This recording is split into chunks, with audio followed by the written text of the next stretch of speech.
Very nice to meet you guys. Right. Nice to meet you.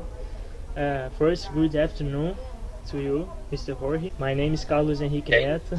These are my partners, Gabriela Ramos, Vitória Azevedo, and Gabriel Quitete. We are biomedical students here in Federal University of Rio de Janeiro. We wanted to wish, before starting this interview, more and more successes in your work. So to begin, could you tell us about your life story?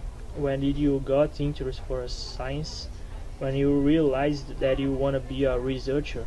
First of all, thank you very much for the invitation. It's a real pleasure. So I'm originally from Colombia, from Medellin. I grew up in Medellin, and I went to university there to study medicine in the beginning of 2000, late 1990s.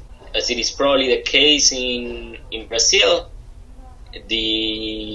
contrary to what's happening here in the US, we go for 7 years to medical school to be general physicians. Throughout my education as a physician, I really fell in love with basic biological sciences, and in particularly the mechanistic aspects of the molecular biology of how biological systems work. I decided that I wanted to try to go deeper into that area. For that reason, I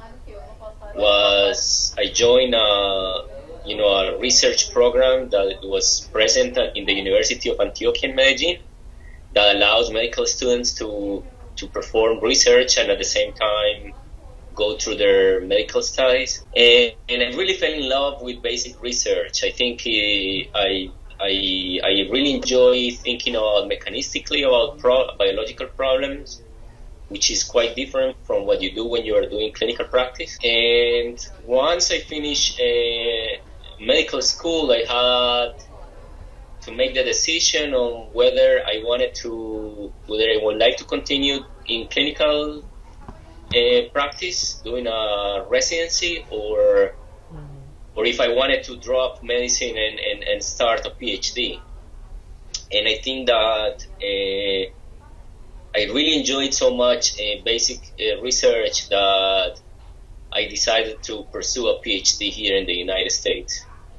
I came to a lab that I established a collaboration during my medical studies, and I performed my PhD there, and it was a really fantastic experience because it really allowed me to perform research without many economical restraints and, trying to follow my passion. So that's kind of like a summary of how my early studies and how I ended up doing research.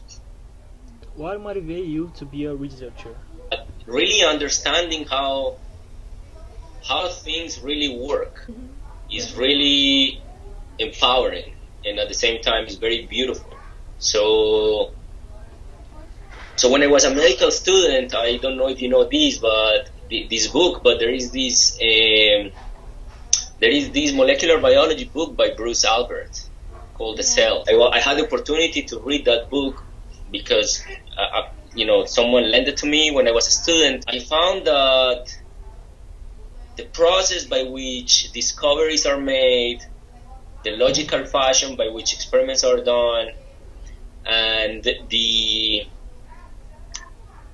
excitement that brings to discover how things work in biological systems is so exciting to me.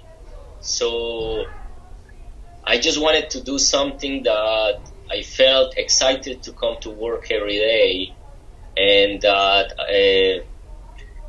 I feel enthusiastic about the possibility of new discoveries. So that to me was the main motivation. What difficulties have you faced in your career going to United States and in your lab? I guess the first difficulty was that coming from a Latin American country that is very similar to Brazil culturally, when I first came to the US, I I went to a school called Indiana University, and it's in the Midwest, where there is not a lot of diversity, and culturally is very different from a Latin American country. So when my wife and I moved to the States to do my PhD, it was a period of a lot of loneliness and a lot of solitude, in which there was a big cultural shock. It was very difficult because in our countries we are the social life of interacting with family and friends plays a critical role in how we live our lives, and when you drop that, it's a very difficult cultural shock.